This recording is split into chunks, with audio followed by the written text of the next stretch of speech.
Good morning. Last સેશનની અંદર આપણે unit 3 probability complete કરેલું હતું. Now unit 4 probability distribution part 1, એમાં mathematical expectation and binomial theorem. આપણું જે યુનિટ છે એ બે પાર્ટમાં ડિવાઈડ થશે. First mathematical expectation, second binomial distribution.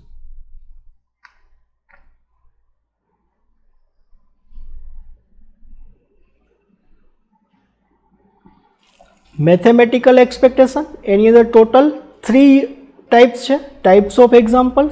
First, find expected value and variance. Expected value એટલે કે E ઓફ એક્સ અને વેરિયન્સ એટલે કે V ઓફ એક્સ આપણે ફાઇન્ડ કરવાના છે. Second, find missing probability and other value. Missing probability એટલે કે P ઓફ એક્સ વાળી કોલમમાં કોઈ ઇન્ફોર્મેશન આપેલી ન હોય એ આપણે ફાઇન્ડ કરવાની છે. Third, practical question. Mathematical expectation ઉપરથી પ્રેક્ટિકલ પ્રોબેબિલિટીના સમ આપણે પ્રોબેબિલિટી ફાઇન્ડ કરવાની. થિયરી મેથેમેટિકલ એક્સપેક્ટેશન માટે 2 થિયરી વેરી ઇમ્પોર્ટન્ટ છે. First, properties of mathematical expectation. Second, properties of variance. એમાં ફર્સ્ટ આપણે જોશું properties of mathematical expectation, that is E of x.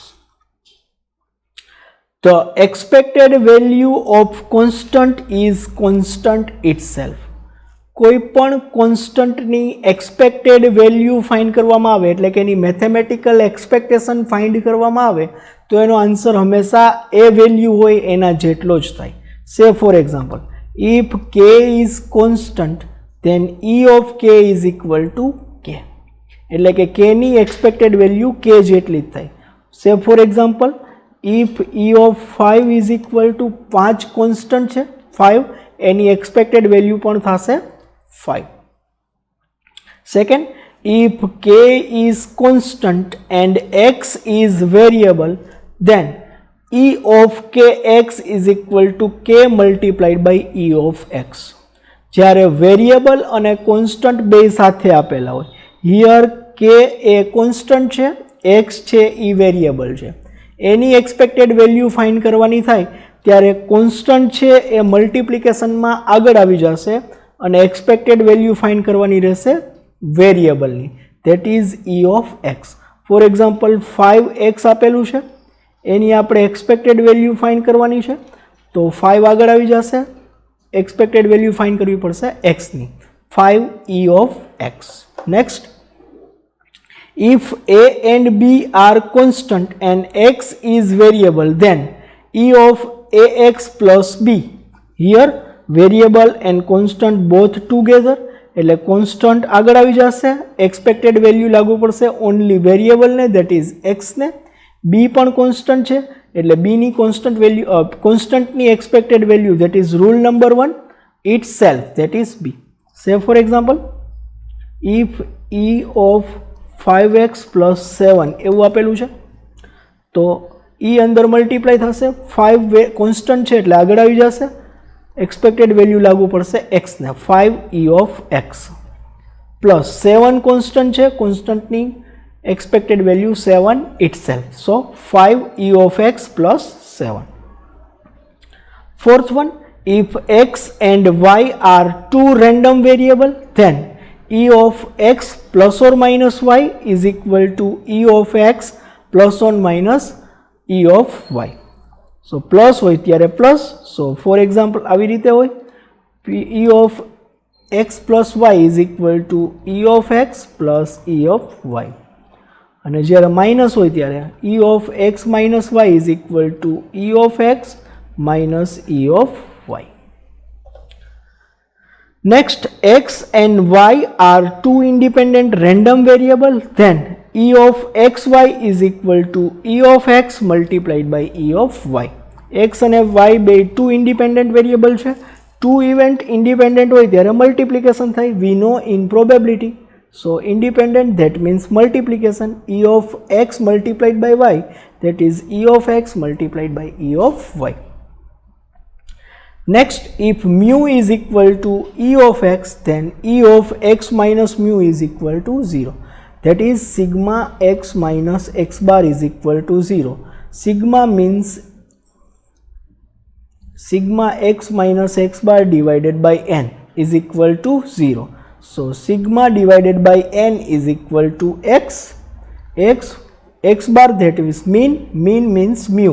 So e x minus mu is also equal to 0. Next, probability function of e of x is equal to sigma x into p of x. This is value of ex. How we find vx?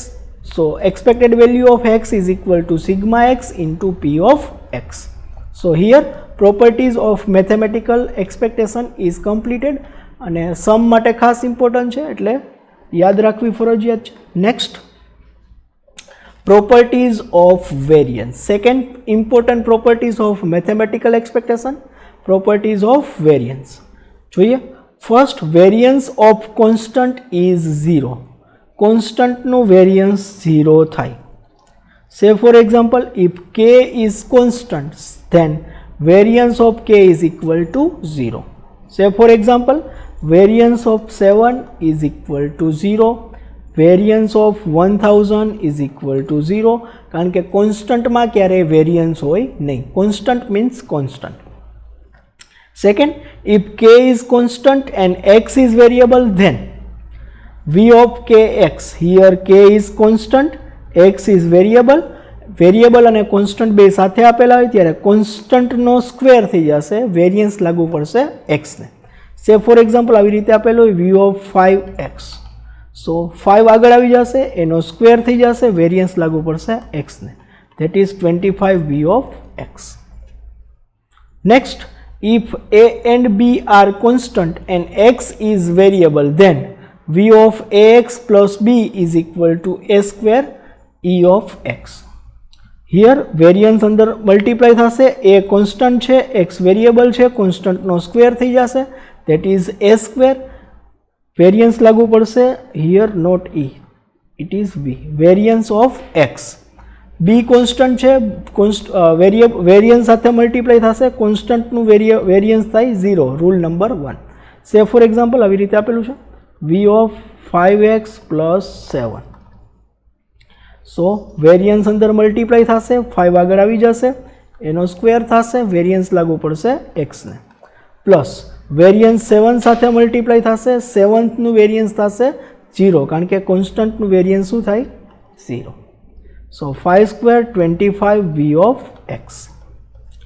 Next, if x and y are two random variable and a and b are constant, then variance of ax plus or minus by is equal to a square v of x plus or minus 2ab covariance xy plus b square variance of y. Here જ્યારે plus હોય ત્યારે વચ્ચેની sign plus થશે, minus હોય ત્યારે વચ્ચેની sign minus થશે.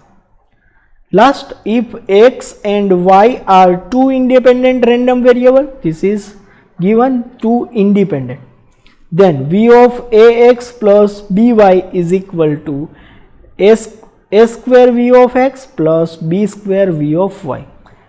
These are not independent, these are independent. જ્યારે ઇન્ડિપેન્ડન્ટ હોય ત્યારે વચ્ચેની ઇન્ફોર્મેશન આવશે નહીં. So next, second part of our unit, that is binomial distribution. એની અંદર સૌથી પહેલાં આપણે જોઈએ ઓવરવ્યૂ બાયનોમિયલ ડિસ્ટ્રીબ્યુશનનું. Types of example. First, type 1, find probability using binomial distribution. Type 2, find expected frequency using binomial distribution. Type 3, find mean, variance and standard deviation of binomial distribution. Type 4, find parameters of binomial distribution from mean and variance. Type 5, find parameters of binomial distribution from probability. And last, type 6, mean and variance of theoretical value. બાયનોમિયલની અંદર most IMP theory only one, properties of binomial distribution, બહુ important, અવારનવાર યુનિવર્સિટીની એક્ઝામમાં પૂછાય. જોઈએ property. Binomial distribution is discrete probability distribution. Discrete means અસતત, અસતત સંભાવના ચલ છે. બાયનોમિયલ ડિસ્ટ્રીબ્યુશન છે એ અસતત સંભાવના ચલ છે. It depends on two parameters, that is n and p. So parameters of binomial distribution are n and p. Third, the mean of binomial distribution is np and its variance is npq. Binomial distribution no mean શું થશે? np અને એનું variance શું થશે? npq. તો standard deviation શું થાય? Under root variance, that is under root npq. Third, in binomial distribution always mean greater than or equal to variance. Binomial ડિસ્ટ્રીબ્યુશનની અંદર મીનની વેલ્યુ વેરિયન્સ કરતાં વધારે હોય અથવા તો એના જેટલી હોય. Third, when p is equal to 1/2, binomial distribution is symmetrical distribution, so its skewness is 0. જ્યારે p ની વેલ્યુ હાફ હોય, ધેટ ઇઝ 1/2 હોય, ધેટ ઇઝ 0.5 હોય, ત્યારે બાયનોમિયલ ડિસ્ટ્રીબ્યુશન સાયમેટ્રિક ડિસ્ટ્રીબ્યુશન થઈ જશે અને એની સ્ક્યુનેસ મીન્સ વિષમતા, જે 11thમાં આવતું તમારે, સ્ક્યુનેસ 0 થઈ જશે. Next, p less than 1/2, then its skewness is positive. જ્યારે લેસ ધેન હોય ત્યારે પોઝિટિવ, ગ્રેટર ધેન હોય ત્યારે નેગેટિવ, ઓપોઝિટ છે. વધારે હોય ત્યારે પોઝિટિવ અને ઓછું હોય ત્યારે નેગેટિવ. વધારે હોય ત્યારે નેગેટિવ, ઓછું હોય ત્યારે positive. Greater than that is negative, less than that is positive. Next, if the number of trial n is very large and value of p is very small and np is constant, then binomial distribution tend to Poisson distribution. જ્યારે n ની value બહુ વધારે હોય, p ની value બહુ નાની હોય અને np ધેટ ઇઝ મીનની વેલ્યુ કોન્સ્ટન્ટ હોય, ત્યારે બાયનોમિયલ ડિસ્ટ્રીબ્યુશન પોઈઝન ડિસ્ટ્રીબ્યુશન તરફ ટેન્ડ કરે છે. નેક્સ્ટ, એનાથી opposite, if number of trial n is infinite, p and q are not very small, then binomial distribution tend to normal distribution. જ્યારે n ની value number of trial infinite હોય ત્યારે binomial distribution normal distribution તરફ tend કરે છે. Variance of binomial distribution can not exceed 10/4. Variance એટલે કે npq એ 10/4 કરતાં ક્યારેય વધારે હોતું નથી, એટલે કે એના જેટલું અથવા તો એના કરતાં ઓછું જ હોય છે. There are two modes for binomial distribution. Modes means મધ્યક, મધ્યસ્થ અને બહુલક. Mode means બહુલક. બાયનોમિયલ ડિસ્ટ્રીબ્યુશનની અંદર બે બહુલક હોય છે. તો this are the properties of binomial distribution. Thank you. Theory part અહીંયા કમ્પ્લીટ થઈ છે.